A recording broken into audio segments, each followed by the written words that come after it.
agenda? No. All right. Do I have a motion for the approval board? Mr. Chair, I move item 1.3 on tonight's work session, approval of tonight's agenda, April 9th, 2025. Do we have a second? Thank you very much. It's been properly moved and seconded. Dr. Rock, would you please call the roll? Mr. Fuller? Yes. Mrs. Gator? Yes. Mrs. Newman? Yes. Mr. Freeman? Yes. Mr. Rock?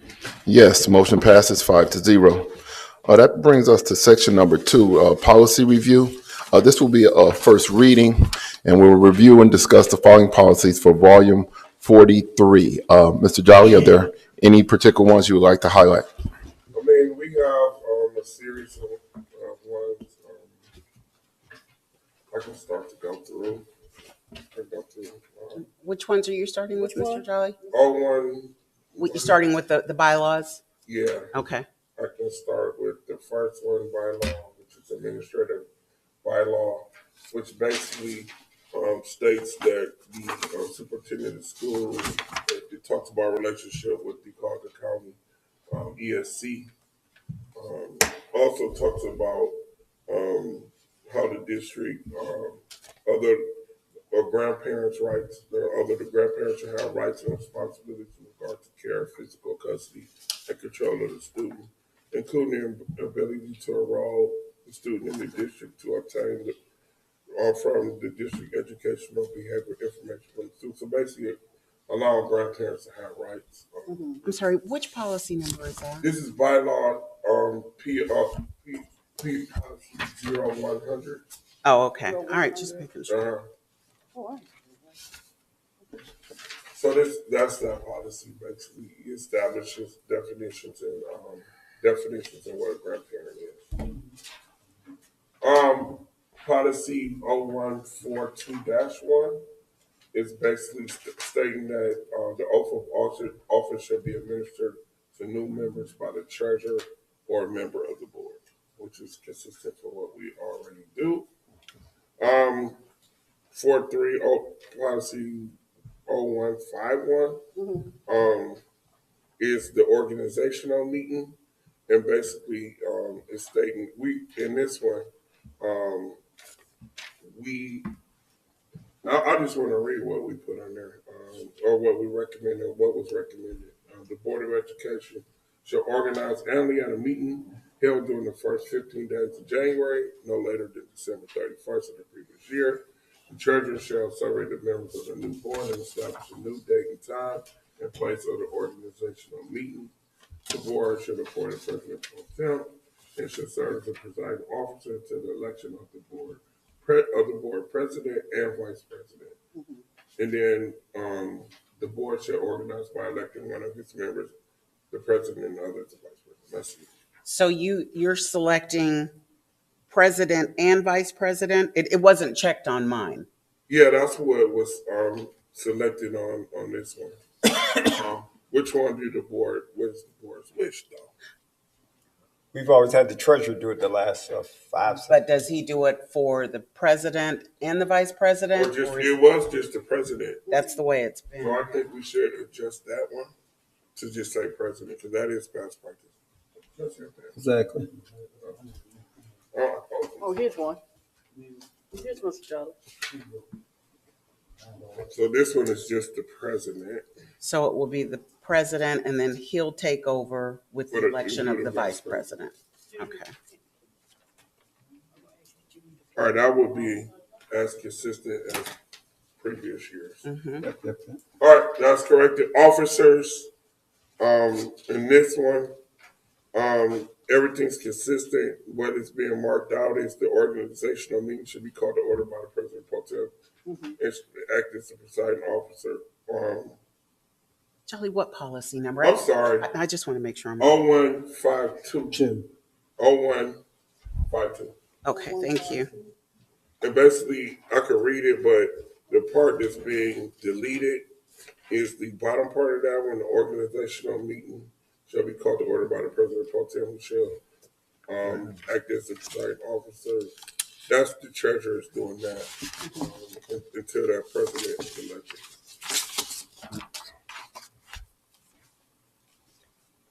in this one, if we chose this one, it says the oath of office should be administered to new members by the treasurer or the board. These omissions are from, not from us, but from, The law. the people who do it. Who do our? Neola. Neola, yeah.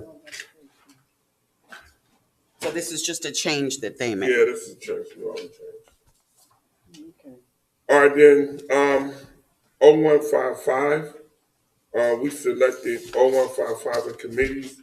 The president shall appoint the committees at the organizational meeting, which has been consistent from what we've done. And the ad hoc committees may be created and changed at any time by the president or the superintendent with the approval of the board. Now, do we want to look at that and say, or the majority of members present at any meeting which the need of the committee becomes evident, or the superintendent with the approval of the board? Right. So this is under ad hoc committees may be created. Superintendent. That's the way we've done it. Yeah. It's typically been that way. Yeah, that's fine. All right, as we go to 0163, presiding officer, it says the president shall preside at all meetings of the board. In his absence, disability, or disqualification of the president, the vice president should act instead. If neither person is available, any member shall be designated by the plurality of those present to preside. Okay. The act of any person so designated should be legal and binding. So Fine with me. that's one that's already in place, and then we just going back over. So next one, we have some choices in this one. This is 0164. Notice of meetings. In this one, a scheduled time in place shall in place of all regular meetings shall be posted annually on the district website and in the district office. We do email them to various. I haven't seen it, but once in a while on the. It gets on the- emailed on to our all, website. like a long list of people. So everybody does get it. The notice shall contain the following statement. Upon request to the board, the district shall make reasonable accommodations for disabled people to participate in this activity. We chose notice of means of which specific public business to be discussed should be sent to all persons requesting such notice. And that's that long list that we currently have. So we still have the same list of people. We just don't send it out to all We don't the mail it. places like Right. library and. Right, we do email it to them though. They all get emails. Okay, She got the list, but it's not physically sent like it was 20 years ago. gotcha. All right, let's next to 0165, and this is board meetings, and this is all centered around the board, which defines what board meetings are. So we all familiar with this one, definition of board meetings. Now, Neola made some shifts in this one, 0165-1. And basically, it looks like they pretty much eliminated this policy because the other one, 65, replaced it. Okay. So just a replacement. Right. Excuse me. 0165-2, again, another one, Replaced by 6-5. right, they just made it conditional.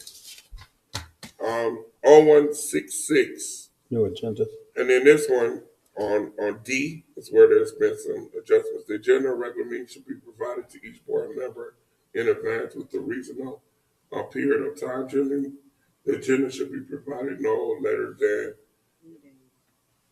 Now this is we need to establish what y'all want because Ms. Lockett had 3 here. What do we want to put? 7 days? It's been 5 days. 5. So I guess the question, Mr. Jolly, would be when are you guys having your agenda planning meetings? Because So that's Thursday before the meeting. Right. So actually, it will be. It is 3 days. 3. Maybe that's why they. It's Thursday before the meeting. so it's more like 3 days is what Right. we've Yeah. If you been. count the weekend, you don't count the weekend, but it's Thursday before the meeting, so that's Friday, and then you count Monday and Tuesday. It's 3 But days. the Yeah, weekend 3 makes it 5. Yeah, so leave it at 3. That's we So, well, so I'm okay with leaving it at 3, but I'd like to establish, so are we saying, so what day can the board reasonably expect the agenda to be completely done by? It'll That be That's done. Friday or before the Monday? meeting. it'll be done on that Friday for sure. Before we've consistently recently had the agendas done on that Friday.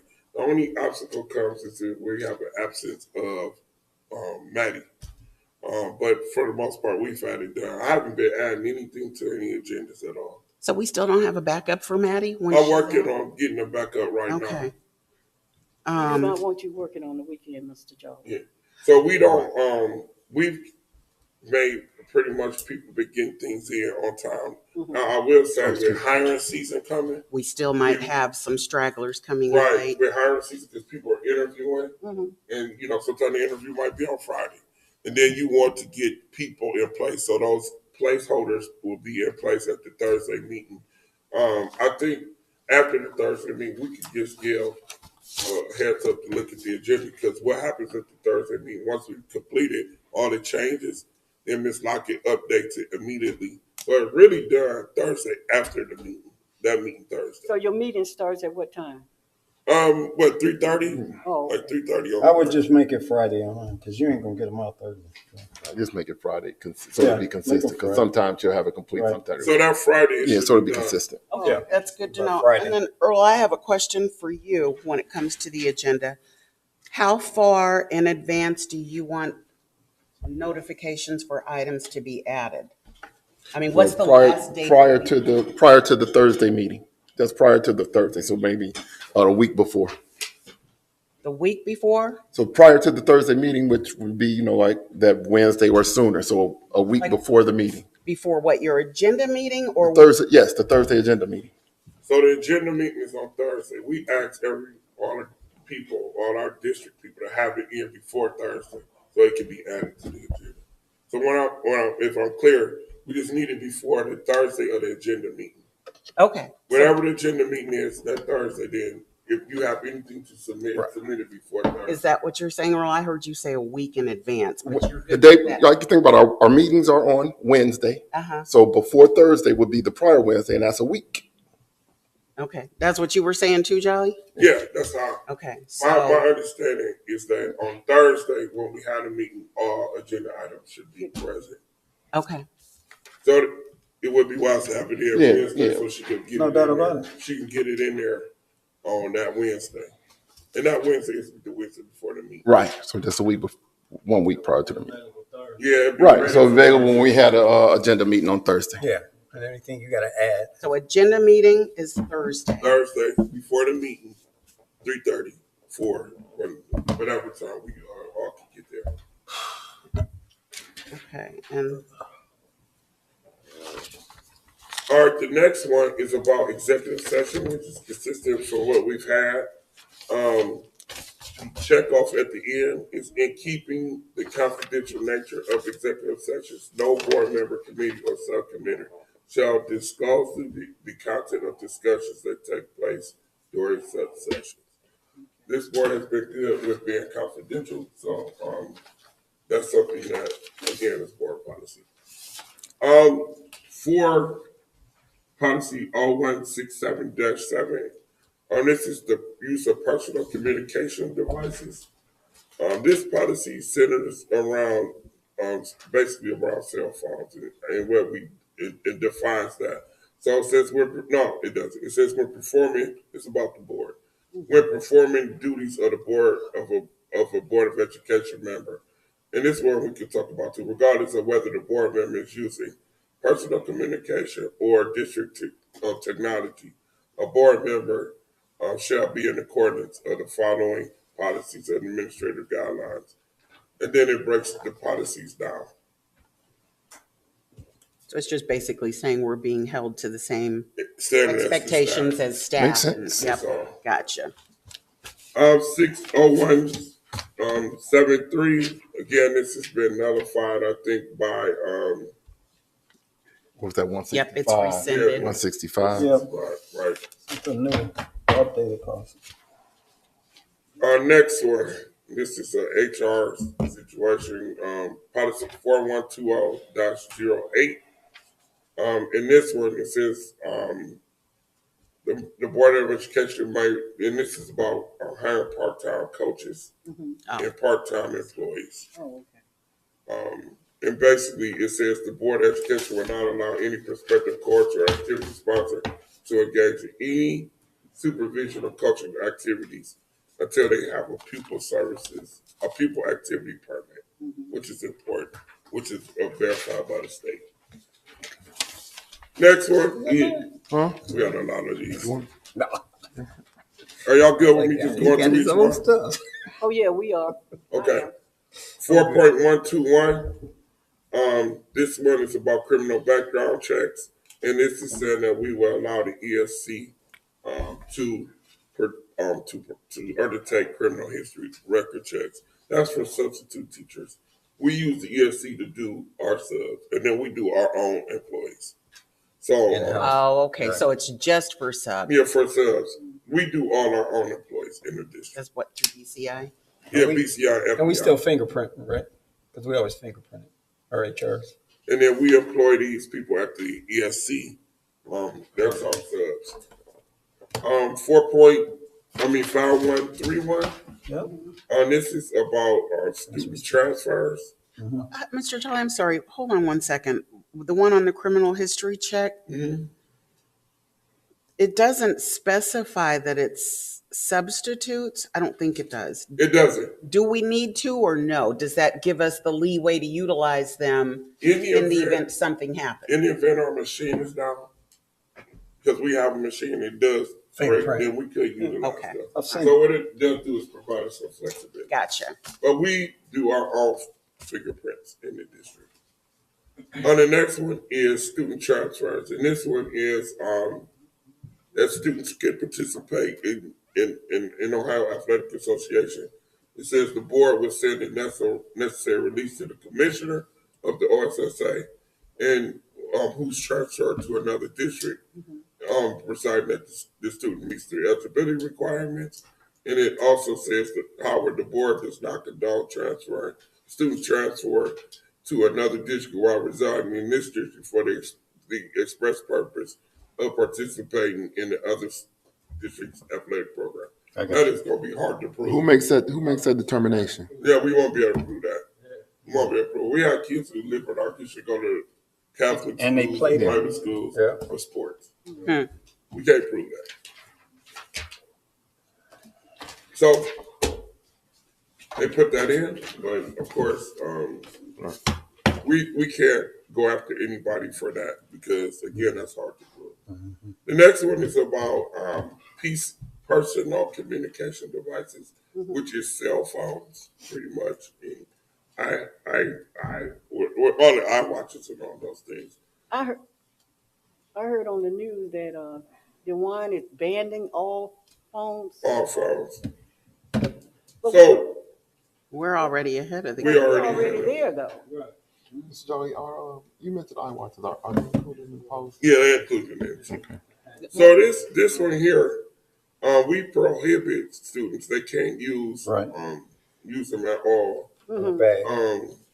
When a teacher authorizes students, again, they can't use it.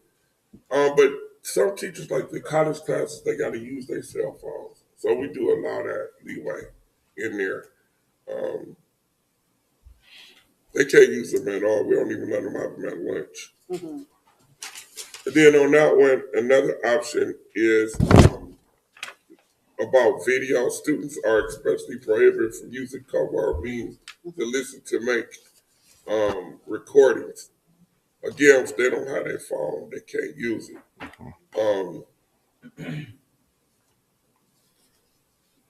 And then if like someone wants to bring in like a tape recorder or something to tape a teacher or something, or tape somebody, they have to get permission from the principal or pupil services director. Then the other one, it talks about the violations of the policy and what can happen to you. And all of these is like a verbal warning. What we do is take them, and then what from there you can be removed from school. All right, so that's that one. And then the next one is about electrical equipment, 5136. Students shall not use or possess any electrical equipment or device on school property without permission of the principal or classroom teacher. And then we go through all the things they can't have, smartphones. Now laptops, sometimes students have on their own laptop, which sometimes is permissible. Sometimes tablets also, but everything else is not accepted. Just a long list of things in here. All right, we reckon down to attendant. This is 5200. Attendance. The educational program offered by the district is predicated upon the presence of students and requires instruction in classroom participation. Attendance should be required of all students who run schools during the days and hours the school is in session, or during attendance sections to which students have been assigned. So that's when we went online and so forth. The board considers the following factors to be excuses for to be missing school, and these are the standard excuses, of illness, a doctor's appointment, an illness like a family member illness, and quarantine, which we have during death, and the family, a parent that's ill and the child must be at home with them. Religious days, you have those out of state travel. And now with AAU season and things coming up, people gonna be traveling a little more. And those are the things.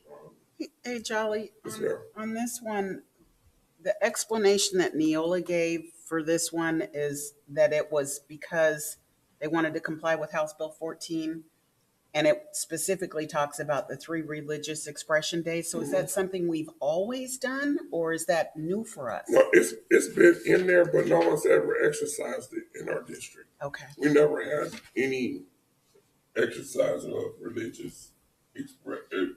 And if we did, we just let them do it. I mean, it's no big deal to us. Okay. Yeah, I see now. They're just taking out that last section. Yeah. Gotcha. Because our holiday falls a little different. And it's never been, like Mr. Jolly said, it's never really been an issue. It's not an issue at all. We don't. And that also goes to like diversity, inclusion, and things like that. We haven't ever passed a policy for that. Well, we'll talk about that with legislative updates. But, and this one just goes on, talks about after a student misses a certain amount of days that we have to do intervention plans, attendance intervention plans. And that is Mr. Alexander, that's why he here, that's what he do. Is that. All right. 5,500 student conduct. Again, one thing that's added to this is the use of AI in there. And that's a new policy that's been added about AI. The district recently just got an AI grant. Just got a grant. So we would be coming to the board because we're trying to figure out AI and how it's going to be used educationally. We don't know yet. Kids are using it, but teachers don't know how to use it. So we got to figure out How to incorporate it. Do you know which one the kids seem to be using? ChatGPT. ChatGPT, because that's what comes with iPhones. Yeah, they using that. Yep. So like kids using it to write papers, and Right. all those things, and answer questions. You can do math on it too. So 570 is student parent rights. And this one, the board realizes that students differ in age and maturity, so do their ability to handle both rights as citizens and combined responsibilities. Exercise each should be granted, therefore, with due regard for the degree of responsibility possessed by the student. Student needs for continued guidance and control for the student's education. And then they're taking out the his and her. Again, that's more of the DI stuff. Interesting. 6220, budget preparation. And this one basically says that the board directs the treasurer to present the tax budget prior to January 15th. It also says, with the affirmation vote of the majority of the county board commission, including the county auditor, the requirement that the board adopt the tax budget may be waived. Therefore, the board directs the treasurer to prepare the tax budget in compliance with the requirements of the Clark County auditor. Dr. Rock, so what they crossed off here on this one is it says the treasurer CFO may include in the budget a cash balance reserve. They crossed out budget reserve fund. Is that just language or is there a difference between the two? It's language. And movement is pretty much following this policy anyways. I think it's just, they're just changing some of the language. Okay. All right, so 6.320 is talking about competitive building, purchasing building. And basically this policy, the Board of Education, that the project manager or business manager will seek at least 3 price quotes at $25,000, anything at $25,000 or more. And then it also talks about all purchases that are within of the appropriation were originally in the budget process may be made upon authorization of the superintendent unless the contemplated purchase is more than $25,000, which is in which case the prior approval is by the board. And then it says the treasurer is authorized to adjust appropriations within a fund to make the necessary purchases necessary. And then we check the then and now option that everyone knows what the then and now is. And then the next option, the superintendent is authorized to make emergency purchases without prior adjustment of those goods and of services needed to keep our schools in operation. Such purchases shall be brought to the board's attention at the next board meeting. And we have to do that in my regulation. Then we talk about blanket certificates, super blanket certificates, and this is Dr. Rock Shop. And then we talk more competitive bidding goes back to that about the project manager and the treasurer taking those. And they raised it to 75,000, and it has some language in there to where it's gonna raise, by a certain percentage every year after that. 3% is what it says. Which is It will good increase because by 3% every year as determined and published by the Director of Commerce. yes. And which is good because for the whole majority of my career, it was 25,000, and just recently they brought it up to 50, but now they brought it up to 75. So that means, if we have a project that goes over 75,000, we have to go out to competitive bid. But prior to that, the amount was much lower, so we were being forced to add in all those extra costs of going out for a competitive bid, get the legal services, the architect, and all of that. It was a good move. Yep. So this would just talk about just requiring the treasurer to be in charge of all purchases. That's pretty much what I mentioned. 5.45. I'm sorry, 6.60. I can't see. Just vendor relations. And this one, what was just adjusted or just checked off is that employee accrue of personal frequent miles, hotel bonus, sports credit card rewards, or any other rewards in such affinity programs or merchant reward programs as a result of district purchase is strictly prohibited. So you get flight tickets and stuff through district payments. You can't accumulate the frequent flyer points. 4.3 is about the cell phone allowance. In the district, I think it's only like 3 people with cell phones. We don't issue cell phones. But we do have 3 people out there that. Me and Rock, and 2. Just those 2. Okay. So that's not a real concern. I wasn't on your policy. I thought I was. I was damn for somebody. We go to 7.530. This is about board all technology used for communications. And this one is basically the superintendent should designate those staff members who will be or cell phones are provided with a cellular telephone with internet wireless. And then that one is also in deciding who should receive a board sales phone. The superintendent will consider the following. And we haven't used any of those because we haven't designated anybody get a cell phone. Right. So that's pretty much that one. Staff use of personal communications and being consistent with what we have before. We use option B. Employees are responsible for operating board-owned vehicles, which we have 14 trucks. We have 14 buses, 2 vans, 3 trucks, and a car. Got a car too. Employees are responsible for operating board and potential hazardous equipment in a safe and prudent manner. Therefore, employees are prohibited from using personal notes or cell phones when they're in the vehicle or on the equipment. And that's even the lawnmowers too. We got the lawnmowers. And then the last part, that people, when you using the school issue stuff, that you can't have financial records and all personal stuff on the phones, on the school issue stuff.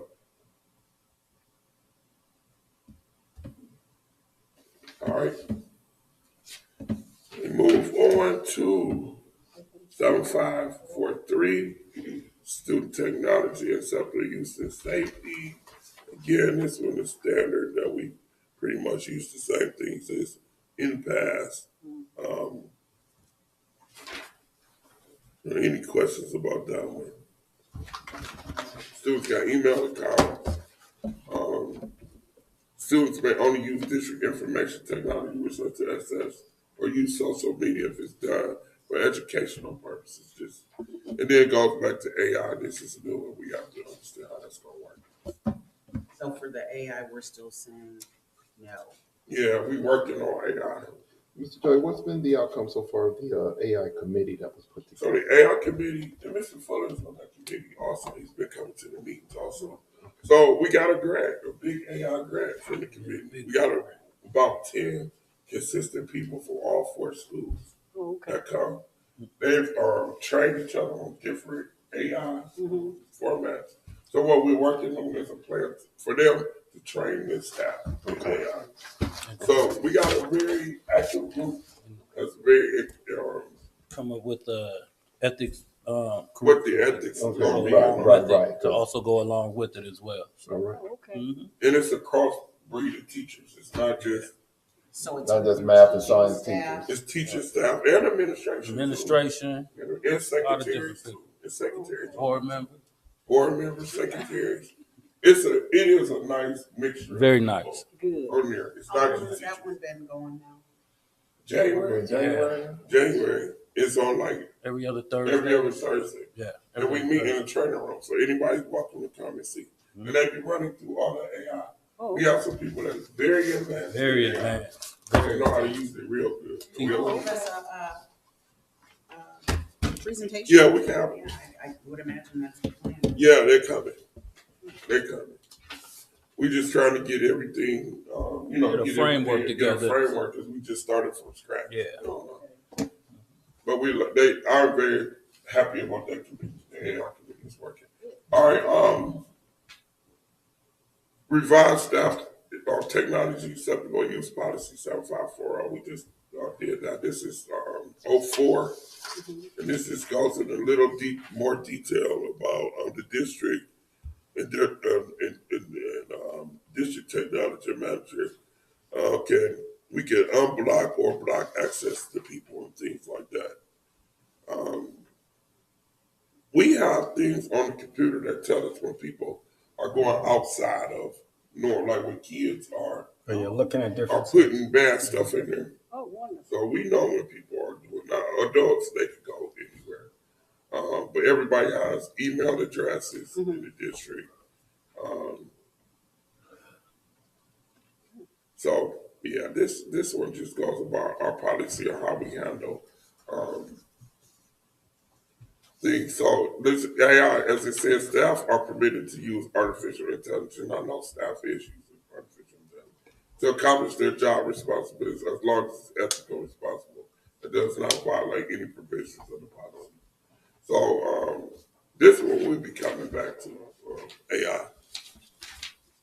And as you can see, every policy is starting to implement AI. And then the next policy is, and this is new, and it's basically saying that the Board of Education recognizes the positive impact of AI, and that they may have a district for district education, and it basically says that any use of AI in the district educational program must be in accordance with state and federal law, as well as board policies, including but not limited to policy 2264, non-discrimination on the basis of sex and educational programs. I don't even know where that comes from, but So what are we, so this is, I guess I don't understand this one. What are we saying? so it's basically saying that we recognize people can use it. Okay, They can use it. Consider weight thing.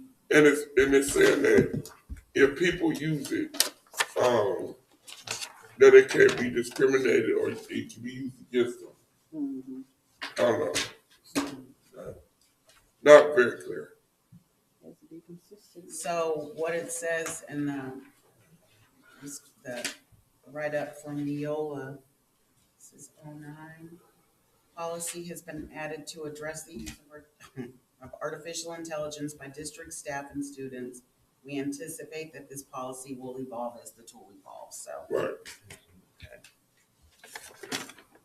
All right, next one, let's get to public records. Again, this just states that we are in strict adherence with the State Public Records Act. And on this one, the number of records in this one, for any request deemed significant beyond routine and seeking a voluminous number of copies and records required extensive research, it must include the following. And then the next one is we charge at 75% per page. And then a compact disc is $10. I mean, it's a lot of work to be doing some of this stuff. All right, next one is 9160, public attendance at school events. And this is basically saying that we're not allowing people in with alcohol, beverages, or controlled substances. This is in reference to now with marijuana being legal in our basketball games and people coming to games smelling like weed. Yes. Like that. Yes. And we don't allow that to occur. And then raffles, and that's basically like 50-50 raffles that they do at games. That we're permitting people to have raffles. And then the last part, we talk about school grounds, like smoking and all that stuff is prohibited on school grounds or at any event. Is that an event that the district is hosting? Or what if we rent the space out? So I would think, like, remember we did the final The one? facilities used for them, I guess. Yeah, they would can't drink address- alcohol, no, or none of that at any school event. Any event. Yeah, it's our property, it's the property. And I think the policy establishes that it's the school property. It says, and we make sure this such as prohibited also applies to school grounds. So that's, even if they rent it, it's our school grounds. Is on the school. I think if we allow alcohol in the building or something, then we have to do a special exemption. Like outside, we're okay with it outside? Or it's not good, it's not allowed anywhere? I think we It's can really have not it around anywhere. Right. On school property. It's not. Right. Now, no, we have our final war with people I participating. wasn't gonna mention Yeah, it's true. That's where I was going. But we can We do don't a know about special, that was the last policy. So I think that's something more. I mean, of course, the policy is don't drink at the final word. That's what we tell everybody. We say that. And I believe we We've been telling that for 3 years. We say all that. We tell them it's prohibited, but If they Just bring like it in, how will we know? we have football games there for Muni League, and those people be in the parking lot I believe it. doing things. So Right. we put the signs up. The signs do say no smoking and all that. Right. But again, grown people gonna be grown people and do what they do. So I'm not saying we have security and police out there too. At the final word, But do they enforce it? they don't. Okay. Just like they don't They enforce enforce it it at football games and things like that. when people walk into a football game and smell up this place. We don't allow them. At the final word, like people, from my experiences, people haven't came like just pull out this stuff and just do it out in the open. From my experience and everybody else, it tend to be discreet. But again, the policy says what the policy says. The policy is the policy. It Yep. says And I no support- smoking. I support the policy. Right. But if we start arresting everybody, we'll have a problem. So we got We'll to. definitely probably But we will message no drinking and smoking. Trying to- That'll be the message. arrest 100 people. Unless you just move it someplace else. Yeah, I mean, Warrensville Park would be a great place to do it. It's not big enough. So that concludes the policies review for first reading of the policies. If anybody has any corrections or anything that you want to add to it, we will make the modifications and be prepared for the second reading. That was great. Thank you very much, Mr. Superintendent, I do have a question.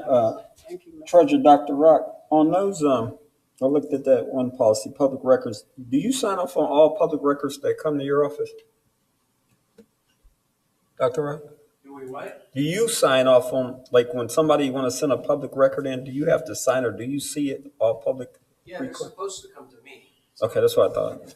Okay, that's all. Okay. Thank you. You get very many, Dr. Rock? Not too many. Yeah. You know, usually the auditors ask for 5. Mhm. That's about usually how many I got to pick from.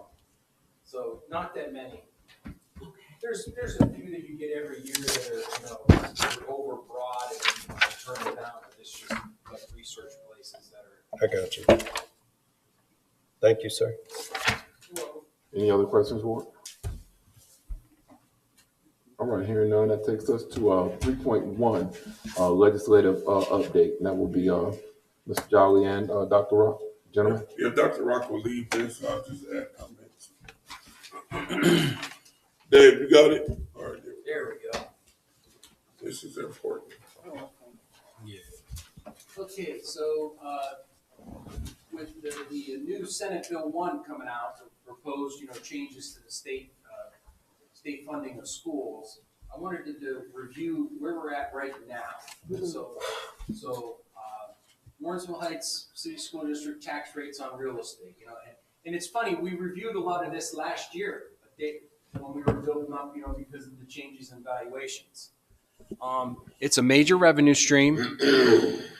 We've documented that we've been prudent with the taxpayer rates. We always minimize the impact, but maximize our investment. And the question is, where are we now? Right now, we're still under 1976 House Bill 920, and 920 limits the majority of school district levies on how much they can collect. It limits it to the original gross millage or the original dollar amount, whatever one it hits first. Okay? So here's our levies. So if you notice, the ones that aren't highlighted, those are all limited by House Bill 920. So 1976, that's when it started. 1980, 1982, 88, 95, 2004. All of our regular operating levies are limited by how much they can collect and the gross millage. Now, most of those are limited. It pulls in what it collects, and then the gross millage is adjusted. The emergency, stay on that slide, please. The emergency levy is limited by the collection amount, period. So whatever amount comes in, they adjust the millage. And then now the permanent improvement for our COPS and our bond, we adjust those. We adjust that rate to make sure that it collects whatever's needed to make the finance and the interest and principal payments. So if values are increasing, we could make the rate lower, and we talked about that last meeting. Now, the one that's fixed is the inside millage. And notice up there I wrote gains or losses. If valuations are going up, we're going to have gains. If valuations are going down, we're going to have losses. Now the next slide, please. So now if you look at the effective rates, you could see in 1976, we have 29 mils of gross millage. And right now, our current effective rate on that is 8.54. So values would have to go up so high where they would have to hit more than 29 mils. So, and if you look at all of those, the next one's 5.9, but our effective millage is 2.98. 8 mils versus 4.05. 8.5 versus 4.88. 9.5 versus 6.97, and so on. So all of those ones on House Bill 920, there's plenty of room for the rate to adjust if values, and actually for the rate to go up, values would go down. So now if the values go up, which is what we're currently in, values raise, rates are going to go down even further. So those are going to go down further next time I'm presenting this to you. Now the other ones are, we adjust with the values. So there's those three there, the emergency, permanent improvement, and the bond. Next slide, please.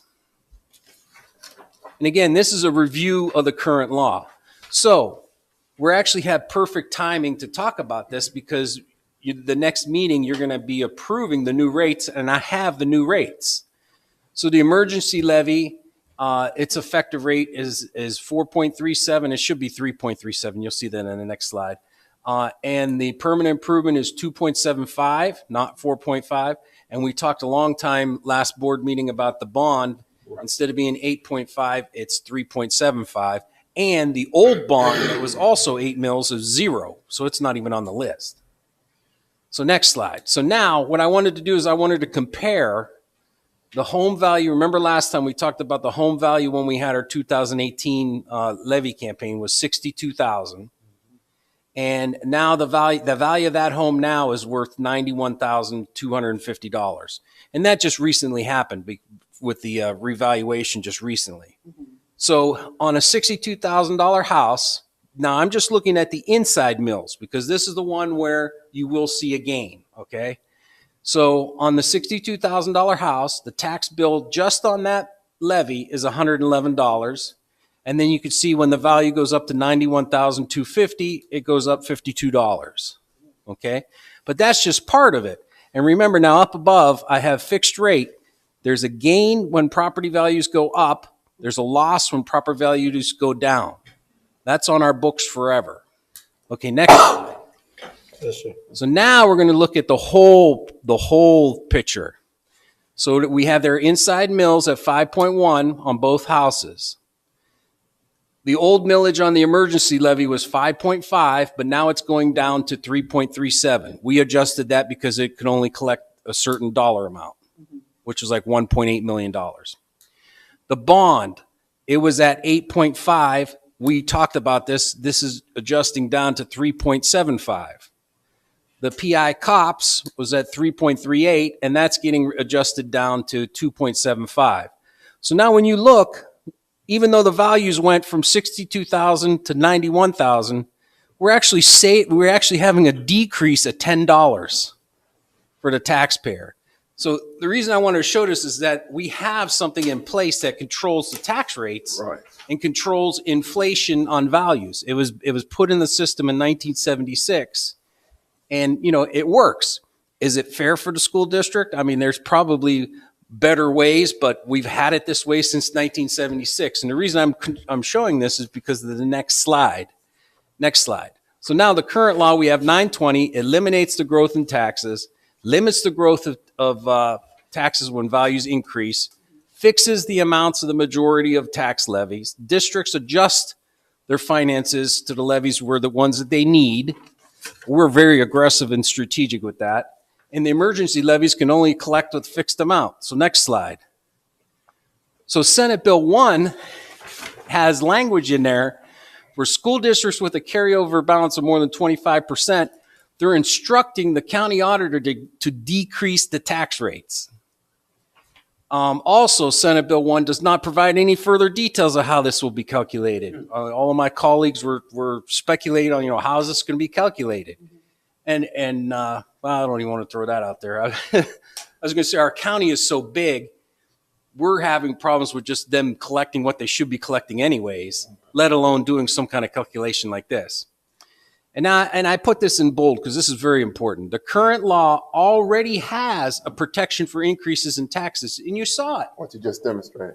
We have a house that goes from 62,000 to 91, and you're actually saving $10. It already has it's already a mechanism there. Yep. The next one is go ahead, Mr. Roberts. I'm sorry. Dr. Rock, I know it's still, Senate Bill 1 is still just a proposal. However, to your understanding, would it supersede 920 or would it work in conjunction with it? Well, they would have House Bill 920 still, but then they would look at your carryover balance and they're going to lower your taxes based on your carryover balance. Okay. So they will probably work in conjunction so that. Yeah. Oh, yeah. Okay. They're not looking to It's not eliminate House Bill 920. So we'll still have House Bill 920, but now they're going to do further. Yes, sir. So, and that goes into my next statement. The new law will decrease tax rates based on district carryover, not property values. And these were levies that were approved by the taxpayers for the local schools. So they're almost eliminating a taxpayer vote. I mean, and I know if a school district has a carryover balance, they have different stories. I know our story. I am very familiar with our story. We've spent within current resources. This is our 16th year. Mm-hmm. We were very strategic with our ESSER money to have a carry forward to finance an ECC. And we've just been very conservative across the board. So now we have a carryover balance. Next slide. So the other one is, it's a double whammy in this Senate Bill 1. The state will not fully fund the final phase of the Fair School Funding Plan. Luckily, the governor was going to make it flat, or I think we were barely going to get anything. Luckily, the House came back and they said, okay, well, for us in the simulation, we will have an increase of 1.1 million in 2026 and almost 1 million in 2027, which I say, okay, well, that's a good chunk of change. But our prior phase-ins were from 2.2 million to 2.7 million, depending on the year that you look at and depending on the formula enrollment. So even though it's still an increase, it's not as much of an increase as it had been in previous years. Exactly. And right now we're at 67% of the phase-in. So we had 33% more to go. All right. Sorry for interrupting, Doctor. No, that's okay. So these are the two most important things with this Senate Bill 1. In my career, I've seen these, they go up and down, but this one I'm very worried about because it just really feels like it's getting some traction. And again, they're eliminating things that our taxpayers approved already. So how do we plan for the future? Okay. Well, we're going to be strategic just as we normally are. Mm-hmm. One step is that we could start to budget for future severance costs and develop a 5-year plan, and I'll start calculating that. And what we could do is move funds from the general fund to a specific fund for severance and retirements. In essence, that would be like paying for the future for when we have future retirements. It won't hit our normal budget, and it could be set aside in a reserve fund, and that would lower the carryover balance some. All right. The next thing we could do is we could come up with a permanent improvement plan, capital maintenance to the buildings, capital projects, and have that also as a 5-year plan and set funds aside in the PI fund. So what that would do is that would like prepare us for the future. Because if Senate Bill 1 does pass, they're going to look at our carryover balance. We have way more than 25%. I will tell you we have 146%. But we earned it. We created that. The other districts that have those high amounts, they have these fracking oil and gas things to where all of a sudden they start drilling oil and now they become a rich district because of just being in the right place at the right time. Ours is through prudent and financial being strategic.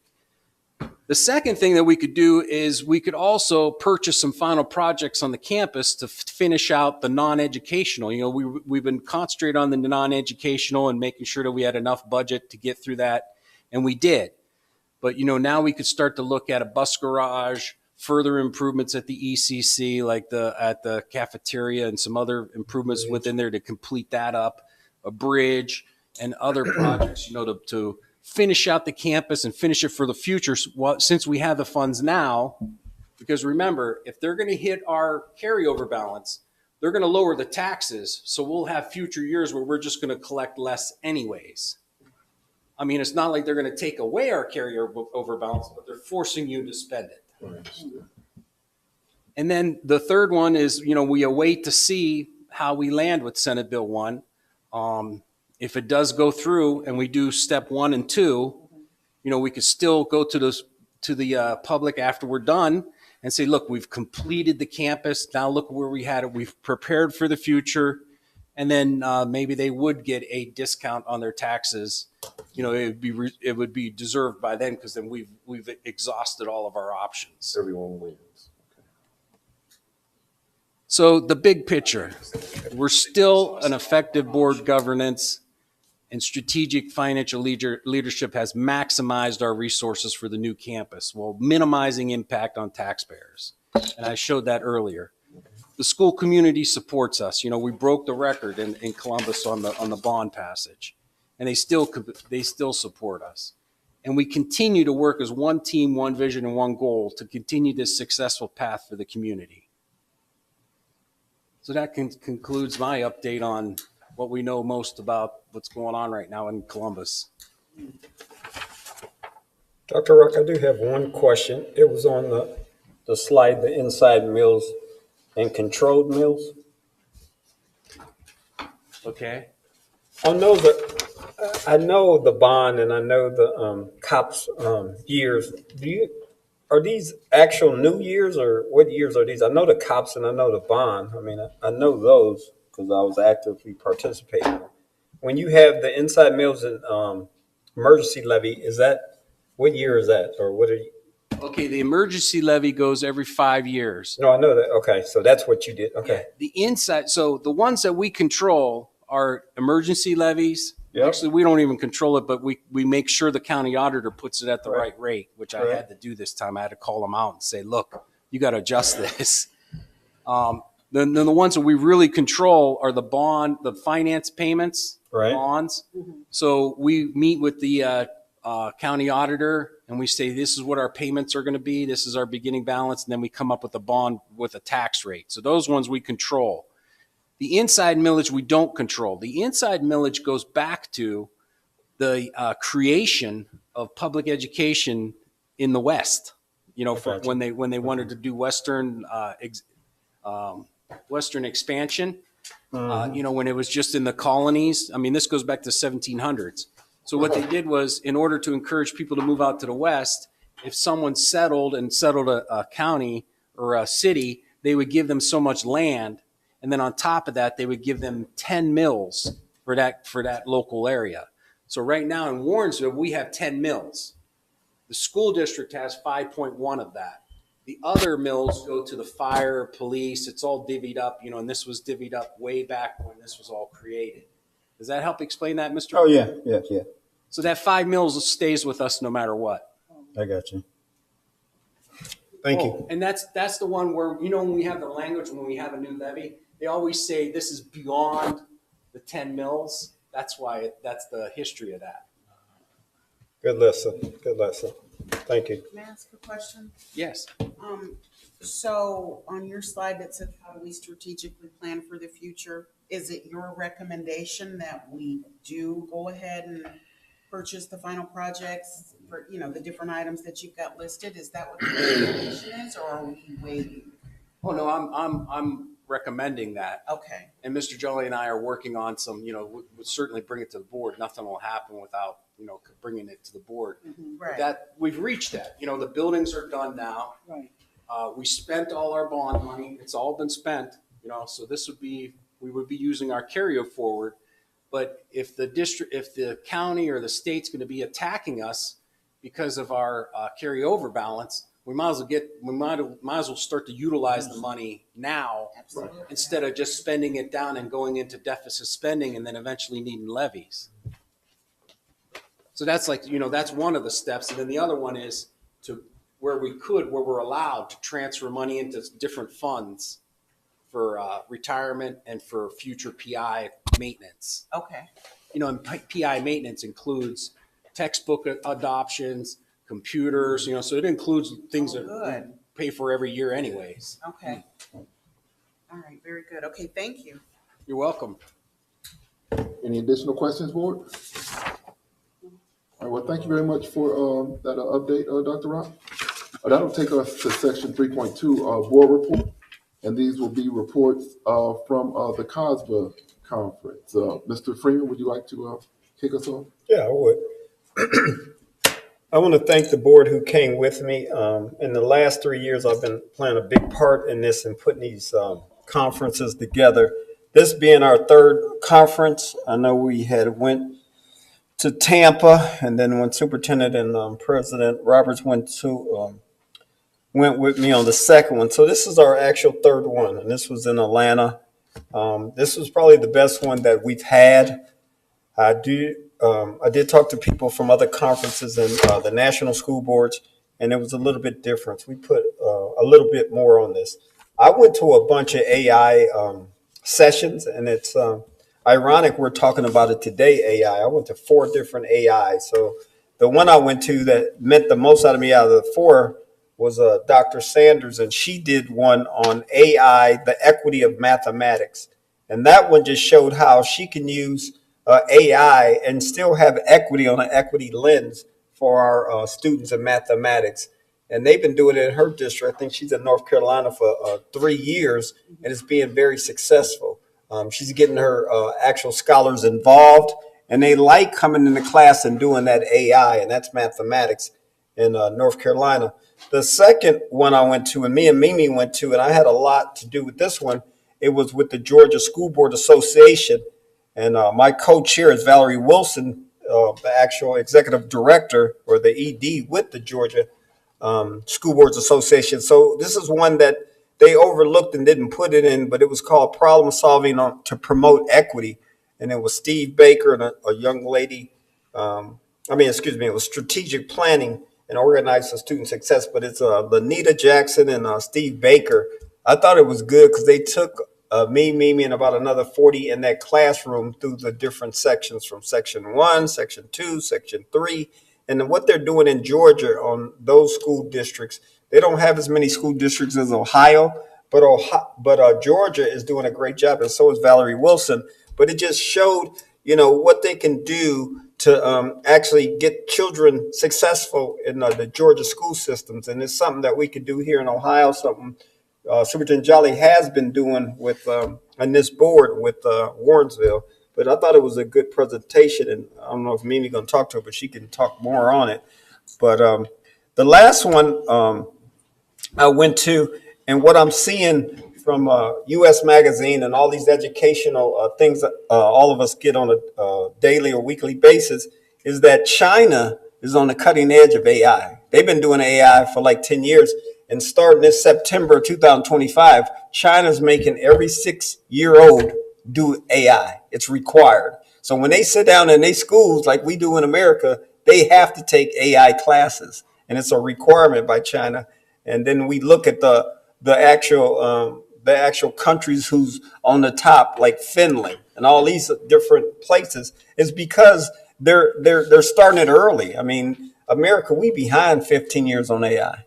But it's going to be the future. And all these kids, if you do it right, they enjoy it. But this conference was the best conference out of the 3 we had previous, the Tampa and the other one. But this one was more engaging.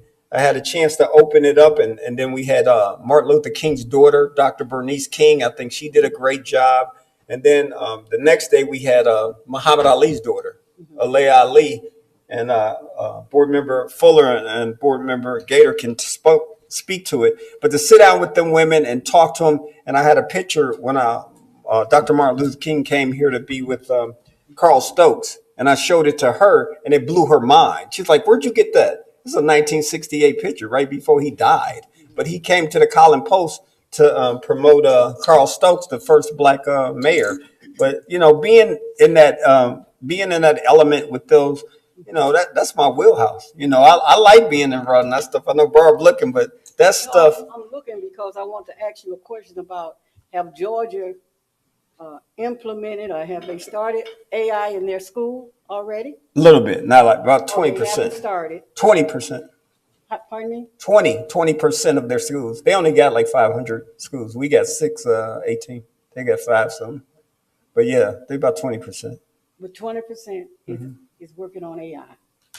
Okay, and. But she's getting more pushback. Valerie Wilson's getting pushback from rural districts. Rural districts is not taking to AI in Georgia. Pardon me? The rural districts are pushing back. They're not taking to AI. Oh, okay. And I don't know if it's the educator. She just saying when she go to see them, the rural districts in Georgia is not engaging what she's throwing out there. Oh, okay. So it's a lot of districts, and Superintendent Jolly's got his hands full. It's a lot of educators. They don't like it. Oh, okay. They don't know how to engage that scholar to make them enjoy coming. Like in North Carolina, she's doing great with mathematics and AI. So. But it was a great trip. I'm glad I went. My time is winding down, so in October I'll be done. No more national, so I feel great. Actually, taking a break, taking a nap. But. You've done a good job. Thank you, sir. Yeah. Great job. Good job, Ray. All right, thank you very much, Mr. Freeman. Ms. Gator? Yep, thank you.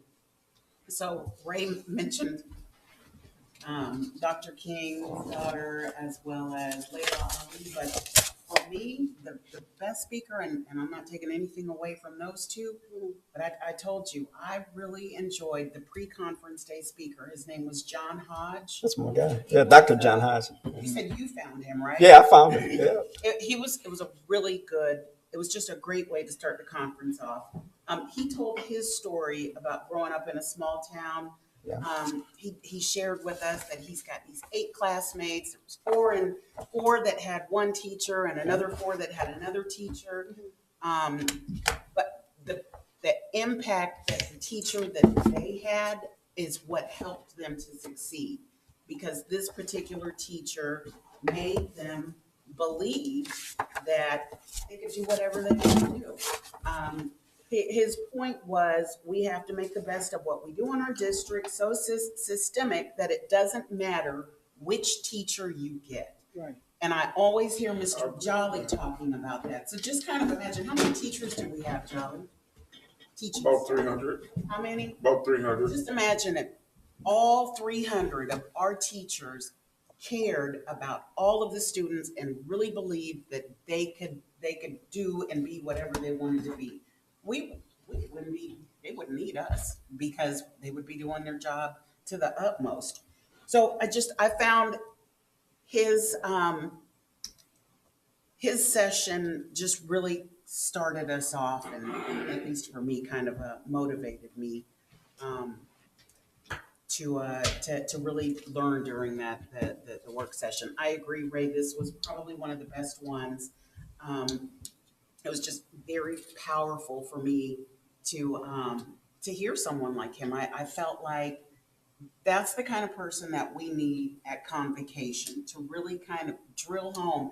And I'm going to back up a minute, because the other thing that he pointed out is, with the 2 different teachers, the 4 kids that he was friends with, they became business owners, doctors, educators. But the other friends that he had that had different teachers ended up in jail. Yep. They ended up dead. Yep. I mean, their stories were completely different. Same school district, just different teachers. So it was a great start.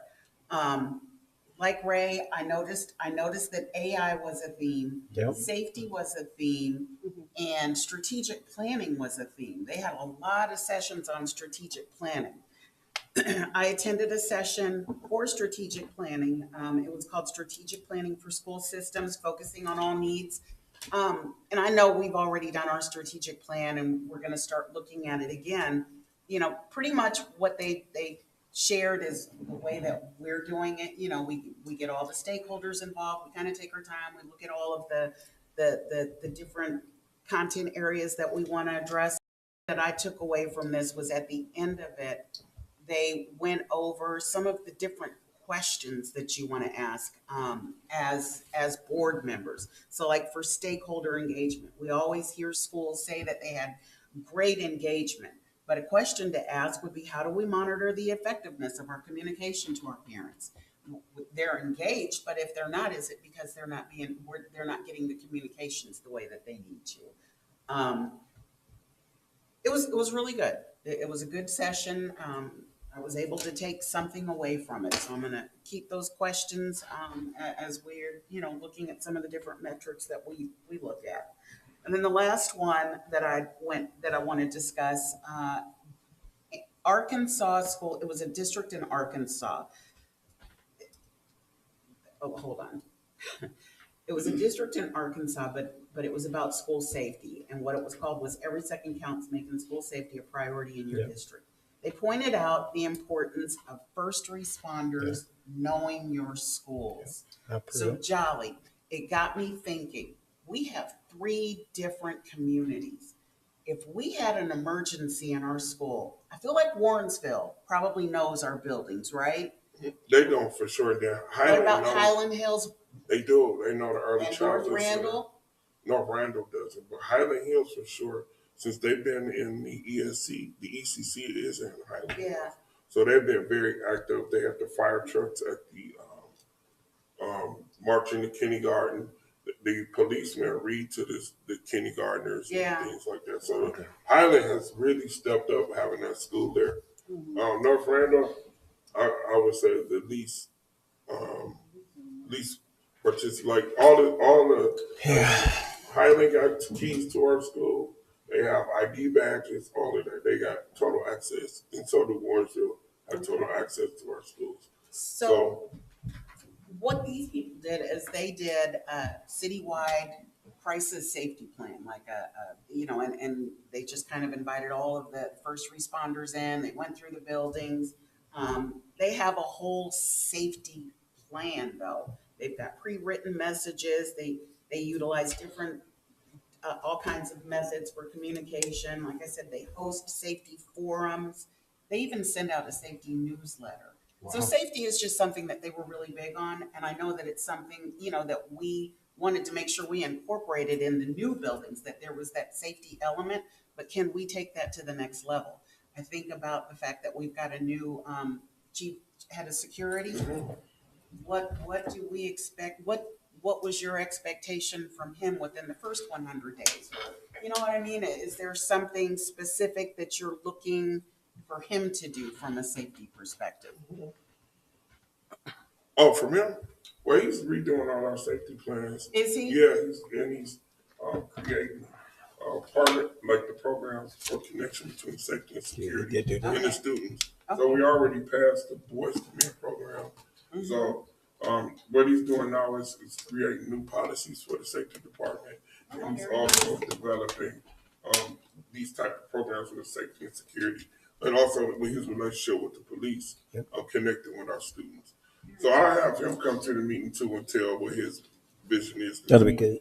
He had a vision when we hired him, and he's actually working very hard to I'm sure he is. Yeah. I'm sure he's doing a good job. Okay. That's all I have, guys. It was a really good conference. Good job, Mamie. You're going to be sad. No, it's a good job. Part of it, but pat yourself on the back because you did a really good job. Thank you. All right, thank you, Ms. Gay. Mr. Fuller? Yes.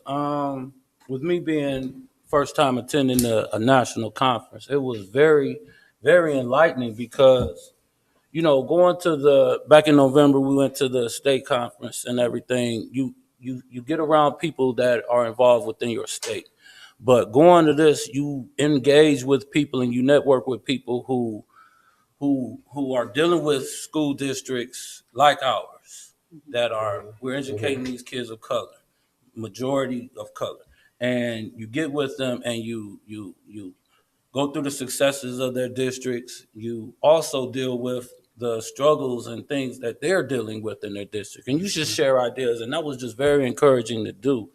And just to piggyback off of Mimi, I went to a session that not only dealt with the student and student achievement and getting students to be better students. It was called executive function. And what it details with is the name of the session was the You in 2035. And it took a look at where do you want to be 10 years from now? So it dealt with students in, let's say, the middle school years, because it wants them to look at where they want to be exactly 10 years from there, which they'll be adults out of high school, usually out of college. And it's also the years where students are very impressionable and they also are going through puberty. A lot of things are going on. So what executive function does is it goes from not just having students be critical thinkers, but to be strategic thinkers. And it implements tools such as computer programs, also some computer games. Also, it's starting to get into Ms. Moomin's artificial intelligence, where it takes a student who, and this can be used in everyday life with any individual, but it takes you from where you are now and the things you want in life now, but it also disciplines you to where you want to be in the future. And it takes discipline to do that, because what it does is it gives you a positive mindset. It teaches you to have a flexible attitude to deal with everyday struggles, coping with distresses, things that go on in young people's lives that nowadays they seem not to be able to deal with their emotions. And sometimes we teach these students and we don't take into consideration the emotional things that they deal with at home, they're dealing with in society, they're dealing with through social media. So this session also talked about how you having a flexible attitude, which I talked about, but it also was talking about your future self tends to hold less powerful status in your ongoing negotiation between your current self and your future self. It's almost like a person who, let's say they're trying to lose weight and want to, on a diet, but somebody just made a fresh batch of cookies and they smell good. Keep You're not gonna eat 'em. thinking about down the road. You thinking about You're right thinking now. about right then and there, fast. satisfying that need right then and there. But what it does is it teaches you, especially the young adults, how to discipline yourself. And not only discipline yourself for then, but the discipline you're putting yourself into is going to make you a better person in the future. So it also talked about dealing with conflict and things of that nature. But what I really got out of it was how anybody could implement these ideas and these techniques. And it was also a school district who's implemented these policies and some of these educational tools. And they talked about how their eighth graders went from some of them had chronic absenteeism. Implementing this program, they were coming to school more. They were more engaged. They wanted to be there. There was less conflict, less fighting. They talked things out more. So I thought this would be something that the district possibly could use and implement. I'm going to look further into it. I'm going to reach back out to the lady was of Indian descent, so I apologize for not really being able to pronounce her name correctly. But talking with her after the session, she's based out of Georgia, Atlanta area, and she has no problem coming up here to talk Was that about her EXQ? program. EXQ, yeah. I know her. Very Yeah, well. yeah. So that, yeah, her. She said she had no problem Jahenta. coming up. Jahenta. Yes, that's it. I know what you're talking about. I know her. Yeah, so that was a very powerful session that I attended, and I definitely took something out of it that I let her definitely know wanted that. to bring back to the district to share, and also maybe to implement in maybe some of the clubs that we have going on, especially with like some of our young men, and guide them in a way that they can use these tools and just be not just better students, just better citizens overall. And yeah, that was the session that I really got a lot out of the most. So So it's, the AI is really helping our children to think. right. And I think that's the key for me, is to encourage their thinking. And how can we build on that? And if we can do that with our AI program, that would be fantastic. But the key would be making sure they're thinking for themselves. Right. And that's the challenge with it. Because they do the thinking for you. They can. Right. Yeah. But you gotta know what to implement too. Right. So it is some thinking involved, but kids are writing whole papers with limited input. So we definitely have to do more investigation and figuring this out. It's a challenge. I'm curious to know how Japan and Finland and some of these other countries are finding so much success with it. They're Are they mandating going them. different? They're making them. Mr. Jolly, at a conference I attended last year, there was a speaker who encouraged teachers to have students write their first draft of papers with totally using AI and turn in what AI generated for them, and then have them edit it, further from there. So they're incorporating the use of AI. They're getting the feel for it. They're learning the prompts to have them write the papers, and then they take the product that's given, and then they edit it, and craft it from there. So that might be a positive use that we could use as well. All right. At this time, I want to thank all three of our board members for attending the conference and for coming back and sharing your takeaways with us. It's definitely appreciated.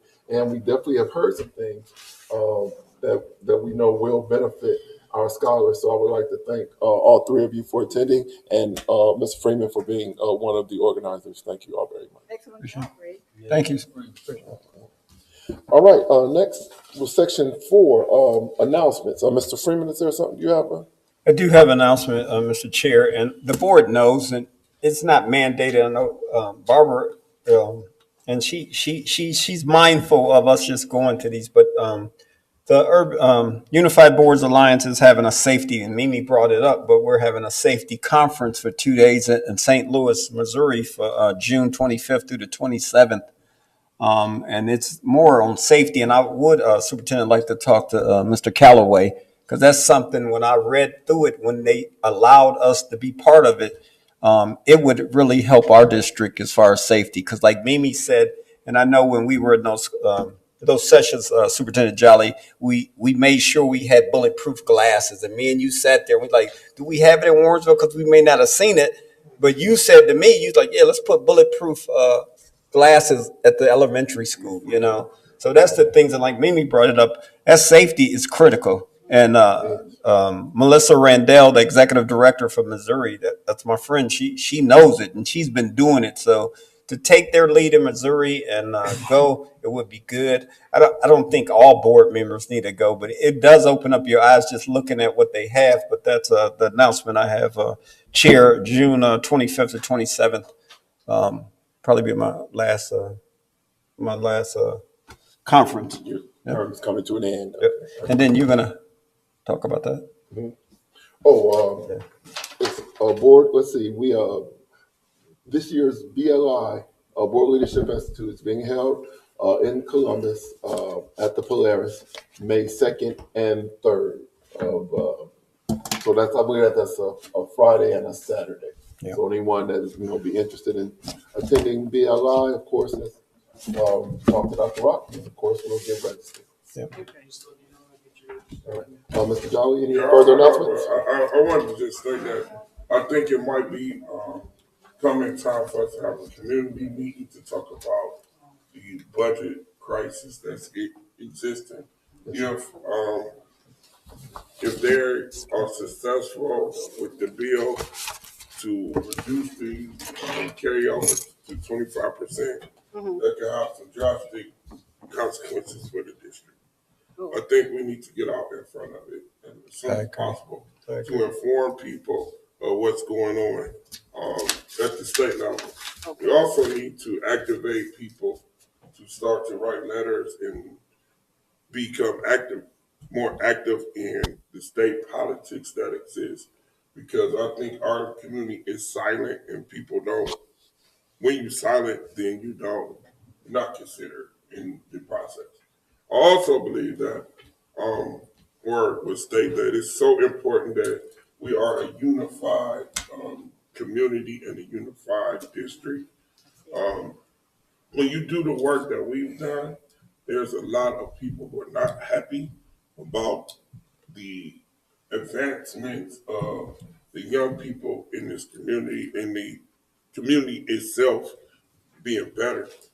You know, people, whatever, regardless of what people, religion and things are, I do believe that negativity comes into play when people are trying to do what's right and have been doing what's right. So it's important that we all, as a community, we communicate effectively with our partners. That's the city, and all the cities, that with our parents, to avoid any negativity. That once all this starts happening, we are in front of it, and we're letting people know what's going on. Because again, if you pay attention, money's being cut from all different places, which then, as a district, we have to figure out how to compensate for that.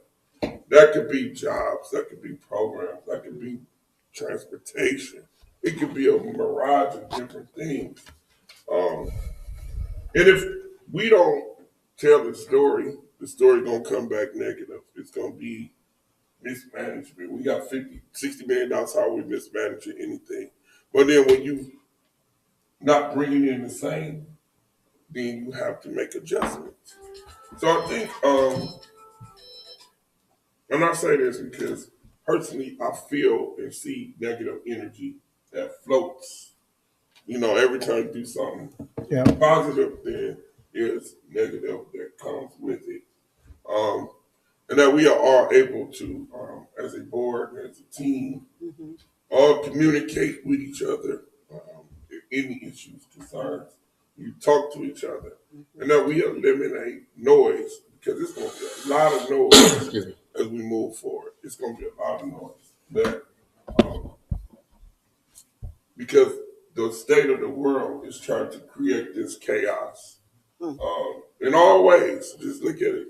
If you look at what happened today, they throw all these tariffs on people. When people scream and holler, they pull them off and all this stuff.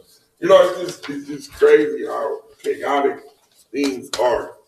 But I think we could be stabilizing entity here, ensuring that our kids stay first. We continue to provide the services that we do. And when the noise comes, we know to call each other, talk to each other, discuss the things so that we all speak in one voice.